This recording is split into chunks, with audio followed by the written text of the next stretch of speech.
और बात करते हैं अरविंद केजरीवाल की। सुनवाई से अरविंद केजरीवाल को मिलेगी या राहत या फिर उनकी जेल रहेगी बरकरार।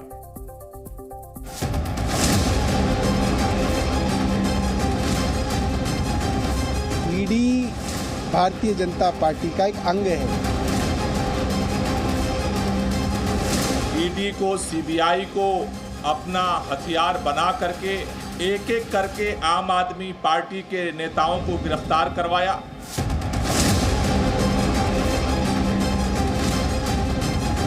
आज अरविंद केजरीवाल को झूठे केस में डालने की साजिश भारतीय जनता पार्टी ने करी। ये भारतीय जनता पार्टी की षड्यंत्र और तानाशाही की सबसे बड़ी हार है।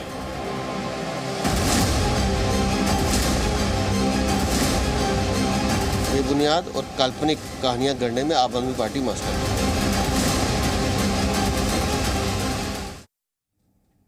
बड़ी खबर, दिल्ली हाईकोर्ट में केजरीवाल पर सुनवाई जारी। ईडी की तरफ से एएसजी एसवी राजू की दलील, चुनाव की वजह से प्रॉपर्टी अटैच नहीं की गई। एएसजी ने यह बात कही है, केजरीवाल की भूमिका की जांच जारी है, सिर्फ रिमांड पर भेजे जाने के आदेश को चुनौती। 2 और निचली अदालत के आदेश जारी हैं। एएसजी ने यह बातें कही हैं। केजरीवाल ने कहा कि कोर्ट चाहे तो उन्हें रिमांड पर भेज दे। आज केजरीवाल रिमांड आदेश को चुनौती दे रहे हैं। ये अरविंद केजरीवाल का दोहरा रवैया है। इससे पहले अरविंद केजरीवाल के वकीलों ने कहा था कि चुनाव के दौरान उनकी जो गिरफ्तारी की गई है वो गलत है, उन्हें गिरफ्तार करने का आधार नहीं था। वहीं कोर्ट में ईडी की ओर से दलील दी गई है कि चुनाव की वजह से प्रॉपर्टी अटैच नहीं की गई है और केजरीवाल की भूमिका की जांच जारी है। सिर्फ रिमांड पर भेजे जाने के आदेश को चुनौती। 2 और निचली अदालत के आदेश जारी हैं। ईडी ने यह बातें कही हैं।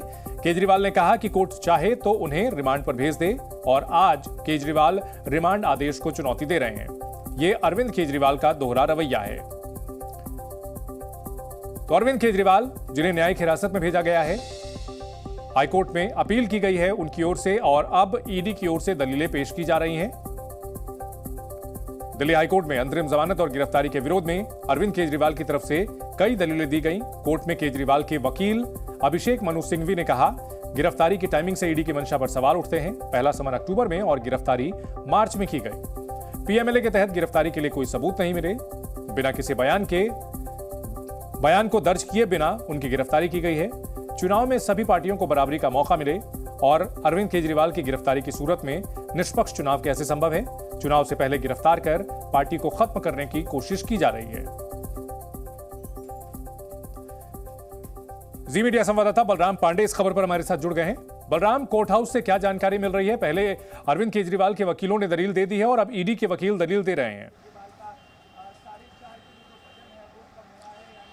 बिल्कुल, देखिए, जिस तरीके से दिल्ली के मुख्यमंत्री अरविंद केजरीवाल के वकील अभिषेक मनु सिंघवी ने दलील दी कोर्ट में कि जो उनकी गिरफ्तारी है वो किस तरह से गलत है, उनकी गिरफ्तारी की टाइमिंग पर भी उन्होंने सवाल खड़े किए और कहा कि ईडी ये अभी तक साबित नहीं कर पाई है कि जो मनी ट्रेल है उसमें अरविंद केजरीवाल का किस तरीके से इन्वॉल्वमेंट है और कोई ऐसा सबूत नहीं है जिसके आधार पर उनको कस्टडी में रखा जाए। और ऐसे में हमारे साथ अरविंद भी जुड़ चुके हैं। अरविंद से जानने की कोशिश करते हैं कि अदालत में क्या चल रहा है।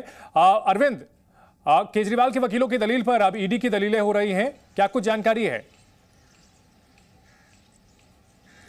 देखिए चंदन, इस वक्त ईडी की ओर से जो एएसजी एसवी राजू है वो अपनी बात रख रहे हैं। इससे पहले अभिषेक मनु सिंघवी ने जो दलीलें रखी उनका वो जवाब दे रहे हैं। अभिषेक मनु सिंघवी की तरफ से जो कहा गया उसका सार ये है कि उन्होंने गिरफ्तारी की टाइमिंग पर सवाल उठाए हैं। उनका ये कहना है कि चुनाव में आम आदमी पार्टी को कमजोर करने के लिए, यहां तक कि पार्टी को खत्म करने के लिए, इस शब्द का इस्तेमाल उन्होंने किया कि अरविंद केजरीवाल की गिरफ्तारी हुई है और गिरफ्तारी की कोई जरूरत नहीं थी। सेक्शन 19 और सेक्शन 50 के तहत जो प्रावधान है उनको धता बता करके अरविंद केजरीवाल की गिरफ्तारी हुई है और पहले समन से लेकर गिरफ्तारी तक एक बार भी उनका बयान लेने की जहमत नहीं उठाई गई। उनके घर पर बयान लेने की कोई कोशिश ईडी की तरफ से नहीं की गई। दूसरी जो अब बात है वो ये कि अब ईडी की ओर से एएसजी एसवी राजू अपनी बात रख रहे हैं। उन्होंने ये कहा है कि अरविंद केजरीवाल की तरफ से जो याचिका है उसमें सिर्फ पहले रिमांड पर भेजे जाने के आदेश को चुनौती दी गई है, लेकिन उसके बाद निचली अदालत के 2 आदेश हो चुके हैं। एक आदेश में उनके रिमांड की अवधि को बढ़ाया गया, दूसरा जो आदेश है वो जुडिशियल कस्टडी का आदेश था। तो एएसजी का ये कहना है कि भले ही कोर्ट पहले रिमांड के आदेश को रद्द कर दे, उसके बावजूद जो बाद के जो 2 आदेश है वो कायम रहते हैं और जब तक उनको चुनौती नहीं दी जाती तब तक जो फिलहाल जुडिशियल कस्टडी में है अरविंद केजरीवाल, उस आदेश पर कोई बदलाव नहीं किया जा सकता। दूसरा, एएसजी का ये कहना है कि ये कहना कि मनी लॉन्ड्रिंग का मामला नहीं बनता, ये गलत होगा। 5 निचली अदालत के आदेश हैं जिसमें निचली अदालत ने जांच एजेंसी की चार्जशीट पर संज्ञान लिया है, और चार्जशीट पर संज्ञान लेने का ही ये मतलब है कि कोर्ट प्रिमा फेसी ये मानता है कि आरोपियों के खिलाफ मुकदमा चलाने लायक मामला बनता है, और इन 5 आदेश को कहीं पर भी किसी आरोपी ने चुनौती नहीं दी है। ठीक है। दूसरी बात ये कही गई है कि कई सारे आरोपी हैं जिनको निचली अदालत जी चंदन जी अरविंद, हम कब तक इस पर जो है फैसला आ सकता है, हम कब तक उम्मीद करें? देखिए चंदन, ये तो तय है कि आज सुनवाई पूरी हो जाएगी। पिछली बार का जो आदेश है उसमें दिल्ली हाईकोर्ट ने साफ किया था कि आज जो सुनवाई तय कर रहे हैं वो फाइनल डिस्पोजल के लिए लगा रहे हैं, तो सुनवाई तो पूरी हो जाएगी, ये तो तय है।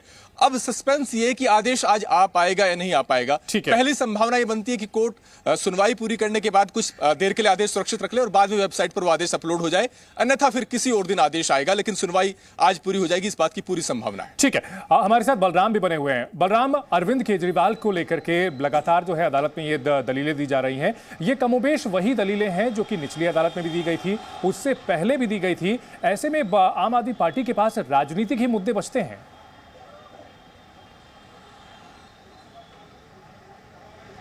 देखिए, जिस तरीके से दिल्ली के मुख्यमंत्री अरविंद केजरीवाल के वकील अभिषेक मनु सिंघवी ने कहा कि उनकी जो गिरफ्तारी हुई है उस पर टाइमिंग देखिए क्या है, जब पूरे देश में लोकसभा चुनाव हैं और उस दौरान उनकी गिरफ्तारी की जाती है, और अरविंद केजरीवाल आम आदमी पार्टी का सबसे बड़ा चेहरा है, यानी स्टार प्रचारक में सबसे पहले नंबर पर वो आते हैं, और ऐसे में अगर उनकी गिरफ्तारी होती है तो कहीं ना कहीं लोकसभा चुनाव में जो पार्टी है वो नुकसान उठा सकती है, वो चुनाव प्रभावित हो सकता है। और इस बात को लेकर के उन्होंने सवाल खड़े किए कि सभी राजनीतिक दल को समान अधिकार मिलना चाहिए चुनाव लड़ने के लिए, और यही वजह है कि जब उन्होंने कोर्ट के सामने दलीलें रखी तो उन्होंने शरत रेड्डी के बयान का भी जिक्र किया, उन्होंने मंगुटा रेड्डी के भी बयान का जिक्र किया, और उन्होंने जो सरकारी गवाह बने हैं जिन्होंने ईडी को बयान दिया जिसके आधार पर ये जांच आगे बढ़ रही है, उन बयानों को भी उन्होंने आधार बनाते हुए कहा कि इससे पहले